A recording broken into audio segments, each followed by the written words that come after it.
한국에 설과 추석이 있는 것처럼 이 이스라엘에게도 민족적인 3대 절기가 있습니다. 유월절, 맥추절, 그리고 초막절인데요. 특별히 이 유월절은 유대인들에게 특별한 의미가 담겨져 있는 절기라고 할 수가 있습니다. 왜냐하면 이스라엘의 출애굽이라는 전무후무한 이 사건의 직전에 지켜졌던 절기이기 때문입니다. 이스라엘 백성이 처음으로 지킨 유월절이 이 출애굽기 12장과 13장에 자세히 기록되어 있습니다.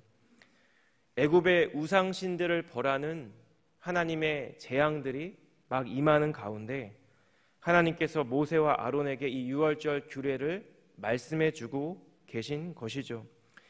이 규례는 구체적으로 9번째 재앙, 흑암이 애굽 온 땅에 임하는 그 재앙 직후에 제정이 되었습니다. 그리고 제정된 즉시, 그러니까 마지막 10번째 장자의 죽음이라는 이 재앙이 임하기 직전에 시행이 됩니다. 이것이 바로 최초의 유월절이었습니다. 그리고 여러분, 어느덧 1년이라는 세월이 흘러버린 것이죠. 그리고 시내산 아래에서 지내는 동안에 벌써 그 다음 해 첫째 달이 돌아온 것입니다. 그리고 하나님께서는 오늘 본문 1절과 2절 말씀처럼 이스라엘 백성에게 유월절 절기를 지킬 것을 다시 모세에게 말씀합니다. 제가 1절과 2절을 읽겠습니다. 애굽 땅에서 나온 다음 해 첫째 달에 여호와께서 시내 광야에서 모세에게 말씀하여 이르시되 이스라엘 자손에게 유월절을 그 정한 기일에 지키게 하라. 그렇다면 여러분, 하나님께서는 이 첫 번째 유월절 이후에 1년이라는 시간이 지난 이 시점에 왜 다시 유월절 절기를 말씀하고 계신 것일까요? 이 아침에 두 번째 유월절 절기에 대한 말씀 가운데 과연 하나님의 담겨진 뜻은 또 무엇일까요? 특별히 저는 말씀을 묵상하며 우리의 예배 생활과 관련해서 두 가지 함께 교훈을 나누고 싶다라는 마음의 소원이 들었습니다. 첫 번째는 바로 참된 예배의 회복이 우리에게 필요하다는 것입니다. 오늘 본문에서는 보통 유월절만 언급되어 있지만 통상적으로는 유월절과 그 다음 일주일 동안 지켜지는 무교절을 합쳐서 유월절이라고 지칭하는 경우들이 많이 있습니다. 그래서 정확히 표현하면 유대력으로 1월 14일이 유월절이고 15일부터 21일까지 일주일의 기간이 무교절 기간입니다. 그래서 오늘 본문 3절을 보시면 그 정한 기일이 바로 이달, 그러니까 첫째 달 14째 날 해 질 때임을 우리에게 밝혀주고 있습니다. 그리고 4절을 보시면 이 모세가 하나님께 받은 명령대로 이스라엘 백성에게 유월절 규례를 지킬 것을 다시 명령하죠. 그리고 나서 5절을 제가 읽겠습니다. 그들이 첫째 달 14째 날 해 질 때에 시내 광야에서 유월절을 지켰으되 이스라엘 자손이 여호와께서 모세에게 명령하신 것을 다 따라 행하였더라. 여러분, 이스라엘 자손은 하나님께서 모세에게 명령하신 대로 모든 규례에 따라 두 번째 유월절을 지킵니다. 여러분, 우리가 겉으로 볼 때 이 두 번째 유월절 절기는 첫 번째와 크게 다를 바가 없어 보이죠. 여러분, 그렇다면 하나님은 왜 모세를 통해 이 유월절 절기에 대한 말씀을 다시 한번 말씀해 주신 것일까요? 오늘 이 본문 1절을 다시 보시면 이 본문의 말씀의 시간적 배경이 출애굽 후 제2년 1월임을 알려주고 있습니다. 그런데 여러분, 이 같은 달, 그러니까 제2년 첫째 달 초하루에, 그러니까 두 번째 유월절을 지키기 바로 직전에 이스라엘 백성이 하나님의 명령에 따라 행한 일이 있었습니다. 하나님의 거룩한 언약궤를 보관하는 성막을 완성하고 그 성막을 하나님께 봉헌하는 일입니다. 출애굽기 40장 34절 이하의 말씀이 이 장면을 이렇게 묘사합니다. 구름이 회막에 덮이고 여호와의 영광이 성막에 충만함에 모세가 회막에 들어갈 수 없었으니 이는 구름이 회막 위에 덮이고 여호와의 영광이 성막에 충만함이었으며, 구름이 성막 위에서 떠오를 때에는 이스라엘 자손이 그 모든 행진하는 길에 앞으로 나아갔고 구름이 떠오르지 않을 때에는 떠오르는 날까지 나아가지 아니하였으며, 낮에는 여호와의 구름이 성막 위에 있고 밤에는 불이 그 구름 가운데 있음을 이스라엘의 온 족속이 그 모든 행진하는 길에서 그들의 눈으로 보았더라. 여러분, 성막을 하나님께 봉헌할 때 그들은 이 성막 가운데 하나님의 임재와 하나님의 영광을 눈으로 가시적으로 보았습니다. 여호와의 영광이 너무 충만해서 마치 친한 친구 사이처럼 하나님과 대화했던 모세조차 이 성막에 도저히 들어갈 수가 없을 정도였습니다. 여러분, 이러한 하나님의 영광과 하나님의 임재를 직접 목격하며 하나님을 바라보았던 이스라엘 백성의 마음 가운데 어떤 마음이 들었을까요? 하나님을 경외하는 마음, 하나님을 두려워하는 마음, 그리고 그 하나님이 우리와 함께 하신다는 것에 대한 감격이 있었을 것입니다. 여러분, 자신들을 애굽으로부터 이끄시고 비록 그들은 지금 광야에 있지만 여전히 그들과 함께 하시는 그 하나님을 감격 가운데 예배했을 것입니다. 여러분, 그런데 이제 하루가 지나고 이틀이 지나가게 될 것이죠. 한 달이 지나고 1년이 지나가게 될 것입니다. 수년의 시간들이, 그리고 마침내 40년의 세월을 그들은 광야에서 보내게 될 것입니다. 여러분, 타락한 인간 안에 어떤 마음이 생길까요? 성막 가운데 임하는 그 구름 기둥과 불 기둥이 더 이상 범상치 않게 보이지가 않는 것입니다. 아침마다 그들에게 주셨던 만나가 더 이상 감사하지 않은 것입니다. 낮에는 타는 듯하게 덥고 밤이면 너무나 추운 광야가 너무나도 불편하고 버거운 것입니다. 그래서 어느 순간부터 더 이상 성막에서 보이는 하나님의 영광도, 아침에 내려주시는 만나도, 목마를 때마다 공급해 주시던 물도 감사하지 않게 되어버린다라는 것입니다. 여러분, 예배의 감격도, 하나님께서 베풀어 주신 구원에 대한 감사도 점차 희미해져 가는 것, 이것이 사실은 앞으로 이스라엘 백성이 경험하게 될 그들의 신앙의 모습이었습니다. 여러분, 하나님께서 모세를 통해 명령하신 이 유월절 규례는 단 한 번 시행하는 것이 아니었죠. 매년 첫째 달 14일 그 정한 기일에 온 이스라엘이 지켜야 하는 여호와의 규례였습니다. 그리고 이 규례를 지키며 이스라엘 백성이 앞으로 광야에서 그리고 가나안 땅에 들어가서도 기억해야 하는 것이 있죠. 출애굽기 12장에서 24절 이하의 말씀을 제가 읽겠습니다. 너희는 이 일을 규례로 삼아 너희와 너희 자손이 영원히 지킬 것이니 너희는 여호와께서 허락하신 대로 너희에게 주시는 땅에 이를 때 이 예식을 지킬 것이라. 이후에 너희의 자녀가 묻기를 이 예식이 무슨 뜻이냐 하거든 너희는 이르기를 이는 여호와의 유월절 제사라.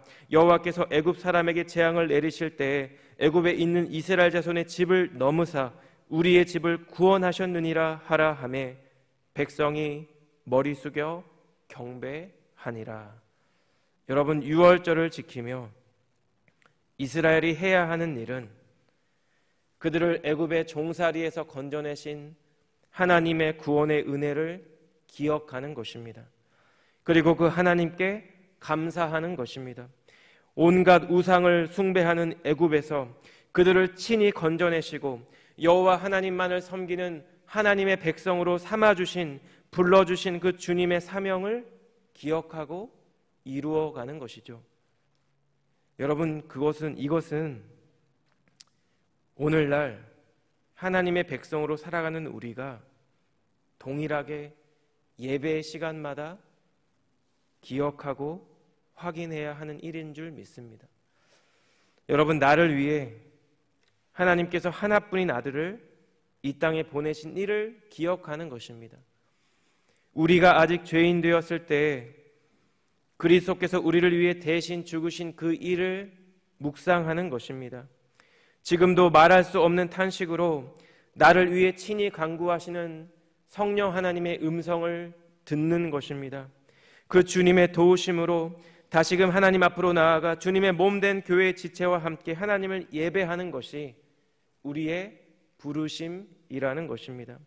여러분, 오늘 본문 1절에서 5절 사이에 가장 많이 등장하는 단어가 무엇일까요? 지키다라는 동사입니다. 5절에 행하였다라는 동사도 히브리어 원어로는 지키다라는 뜻입니다. 하나님의 규례대로 절기를 지키는 것, 때에 따라 하나님 앞에 나아가 하나님을 예배하는 것을 힘써 지키라는 것입니다. 여러분, 이스라엘 백성이 광야 40년 세월 동안 그리고 가나안 땅에 정착한 이후에도 계속 해마다 정해진 날 함께 모여 유월절 절기를 지키며 그들을 구원하신 하나님을 기뻐하고 감사하고 예배했던 것처럼 하누리 교회에서 우리가 함께 모여 드리는 우리의 공예배가 하나님께서 베푸신 일을 기억하고 그 하나님께 감사하며 온전한 경배와 찬양과 영광을 올려드리는 그런 참된 예배가 되시기를 주님의 이름으로 축복합니다. 우리 안에 성령께서 친히 회복시켜 주시는 그 구원의 감격과 감사 가운데 우리 주님을 더 뜨겁게 예배하는 우리 사랑하는 성도님들 되시기를 예수님 이름으로 축복합니다. 오늘 본문에 말씀하는 두 번째 교훈은 이것입니다. 우리 안에 참된 예배가 회복되어야 하는데 그 회복의 중심은 예배자의 마음이라는 것입니다. 여러분, 유대인들에게 있어서 가장 중요한 것은 정결함, 거룩함입니다. 거룩하다는 것은 완전한 상태를 의미하는데요, 이 완전한 상태에서 무언가 하나가 빠지면 불완전한 것이 되고 거룩하지 않은 것이 되고 불결한 것이 되어버립니다. 여러분, 이 히브리인들에게 있어서 생명의 본질은 호흡이겠죠. 그런데 호흡이 더 이상 존재하지 않는 시체는 그래서 부정한 것이 되어버렸습니다. 여러분, 따라서 성결함을 항상 유지해야 하는 대제사장의 경우에는 심지어 자신의 부모가 죽었을 경우에도 그 시체를 만지는 것이 허용되지 않았습니다. 여러분, 당시에 이처럼 시체로 인해 부정하게 되어서 유월절을 지킬 수 없는 사람들이 있었던 것으로 보입니다. 예를 들어서 유월절 기간이 임박해서 어떤 가정에 장례가 발생할 경우에 이 장례를 예식을 치루어야 하는 유가족들과 참석자들은 이 시체로 인해 부정하게 되었을 것이고 유월절을 지킬 수가 없었을 것입니다. 그들은 모세에게 찾아와 자신의 상황을 하소연합니다.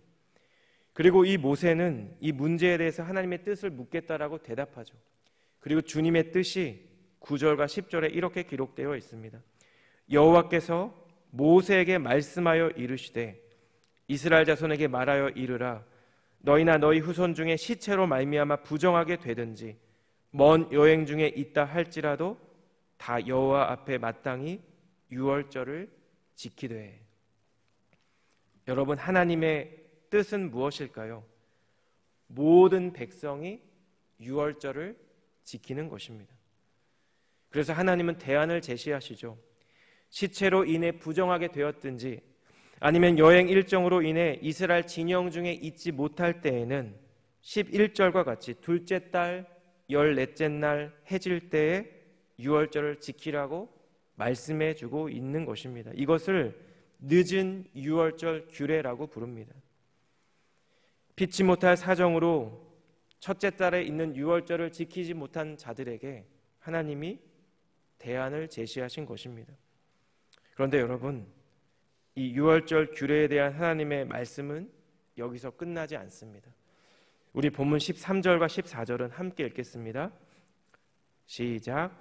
그러나 사람이 정결하기도 하고 여행 중에도 잊지 아니하면서 유월절을 지키지 아니하는 자는 그 백성 중에서 끊어지리니 이런 사람은 그 정한 기일에 여호와께 헌물을 드리지 아니하였은즉 그의 죄를 담당할지며 만일 타국민이 너희 중에 거류하여 여호와 앞에 유월절을 지키고자 하면 유월절 규례대로 그 규례를 따라서 행할지니 거류민에게나 본토인에게나 그 율례는 동일한 것이니라.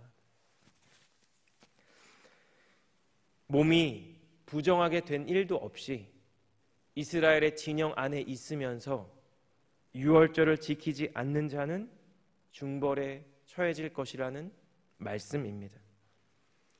여러분, 유월절을 의도적으로 지키지 않는 자들에게 여호와께서 내리신 징계는 무엇일까요? 그 백성 중에서 끊어지는 것입니다.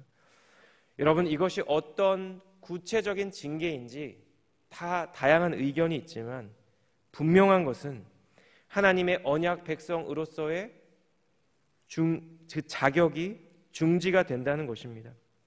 왜일까요, 여러분? 여러분, 내 자신이, 내 가족이, 그리고 내 공동체가 하나님께서 어떤 일을 행하셨는지를 기억하고 그래서 우리가 하나님의 백성이 된다는 것을 다시 한번 확인하고 그 하나님께 감사하는 것이 유월절 예식이기 때문입니다. 여러분, 그래서 이 유월절 예식을 내가 의도적으로 참석하지 않는다는 것은 그 유월절 예식에 담겨져 있는 하나님의 은혜에 동참하는 것을 의도적으로 거부하는 것으로 간주되기 때문이겠죠. 여러분, 본문의 이러한 말씀은 우리에게 어떤 교훈을 전달할까요? 저희 가정이 미국으로 유학을 온 것이 한 5년 정도가 되었습니다. 2020년 1월이었는데요. 여러분, 그리고 2달 후에 세상이 바뀌었습니다. 코로나 팬데믹이 시작된 것이죠. 2년 가까운 세월 동안 교회도 세상도 이 팬데믹에 적응하며 지내야 했습니다. 여러분, 이 팬데믹 시대에 가장 커다란 변화 중 하나가 무엇일까요? 비대면, 비접촉입니다. 이것은 교회도 예배도 마찬가지입니다. 여러분, 우리는 코로나가 끝났지만 그 어느 때보다 온라인 모임을 애용하는 시대를 살아가고 있습니다. 이 예배도 온라인으로 중계가 되고 있죠. 문제는 이것이 종종 우리의 실질적인 예배 생활에도 적용될 수가 있다는 것입니다. 예를 들어 저의 경우에도 그렇습니다. 주일날 내가 다른 일로 분주해서 다른 사역으로 인해 해야 할 일이 많아서 주일 말씀을 듣지 못할 때가 있습니다. 그런데 그럴 때 제가 어떤 생각을 할까요? 나중에 들을 수 있으니까 라는 생각을 저조차 할 때가 있다는 것입니다. 주일에 말씀에 집중이 되지 않을 때 우리는 나중에 정신이 맑을 때 다시 들으면 되지 라고 생각할 때가 있습니다.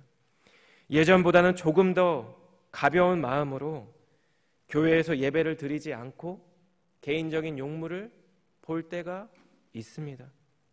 왜냐하면 나중에라도 온라인 예배를 드릴 수 있기 때문입니다. 여러분, 유월절이 가까이 올 때 이스라엘 백성들 가운데 장례가 나서 시체의 접촉으로 인해 부정하게 된 자들이나 아니면 먼 여행으로 인해 이 유월절을 지키지 못한 자들이 있었을 것입니다. 여러분, 그런데 그러한 자들 가운데 이러한 피치 못할 사정을 유월절 절기를 지키지 못하는 좋은 핑계와 변명으로 삼는 자들도 있었을 것 같습니다. 혹은 오늘 본문에 나오는 이 자들처럼 모세에게 나와 자신들의 사정을 이야기하며 자신들도 하나님 앞에서 유월절을 지키고 여호와께 헌물을 드리고 싶다라고 말하고 간구하는 자들도 있지 않았을까요? 여러분, 광야 시대에 하나님께서 이스라엘 백성에게 유월절 절기를 지키라고 하고 양으로 대변되는 이 유월절 헌물을 받는 것은 헌물로 사용되는 양이 하나님께 부족해서가 아니었습니다. 오늘날 우리가 정해진 시간에 하나님을 예배하는 것은 하나님의 물질이 부족해서가 아니라 하나님을 예배하는 자들이 없어서도 아니라는 것입니다. 여러분, 내 마음의 중심이 어떤 상황에서도 하나님을 예배하기를 바라기를 원하는 것. 그래서 나를 위해 하나님께서 행하신 일을 기억하고 하나님을 예배하기 원하는 그 마음의 중심을 우리 주님이 받기를 원하신다라는 것입니다. 여러분, 오늘 이 두 번째 유월절 절기에 대한 이 본문의 말씀 앞에서 다시 한번 우리의 예배를 다시 한번 돌아보며 주님께서 우리로부터 받기 원하시는 참되고 온전한 예배가 회복되는 저희 모두가 되시기를 예수님 이름으로 축복합니다. 우리의 마음의 중심을 보시는 하나님 앞에서 우리가 하나님을 사랑하고 하나님을 경외하는 마음으로 우리 하누리 교회의 예배를 섬기고 더욱더 온전한 예배자로 주님 앞에 나아가는 저와 우리 사랑하는 성도님들 되시기를 예수님 이름으로 축복합니다. 기도하겠습니다. 좋으신 하나님, 오늘도 말씀 앞에서 우리의 삶을 돌아보게 하시고 특별히 말씀을 통하여 우리의 예배의 자리를 다시 한번 묵상하고 생각하게 하심을 감사합니다. 이스라엘 백성이 광야 시대 가운데 그리고 가나안 땅에 정착한 이후에도 여호와께서 정한 그 때에 주님 앞에 나와 하나님을 예배하며 하나님께서 베푸신 일을 기억하며 그 하나님께 감사했던 것처럼 주님, 우리가 드리는 우리 하누리 교회의 예배가 하나님께서 우리에게 행하신 일들을 기억하고 그 주님의 은혜에 감사하고 감격하며 무엇보다도 우리의 마음을 주님께 드리는 참되고 온전한 예배가 되기를 원합니다. 하나님, 그 예배자의 모든 마음의 중심 가운데 주님을 사랑하고 주님을 경외하는 마음이 회복될 수 있도록 도와주시고 영과 진리 안에서 살아계신 하나님을 예배하는 우리 하늘이 교회의 예배 될 수 있도록 이 자리에 있는 모든 예배자들 될 수 있도록 하나님 은혜 베풀어 주시고 주님 함께하여 주시옵소서. 그렇게 행하실 주님께 감사드리며 이 모든 말씀 예수님의 존귀하신 이름으로 기도드렸습니다. 아멘.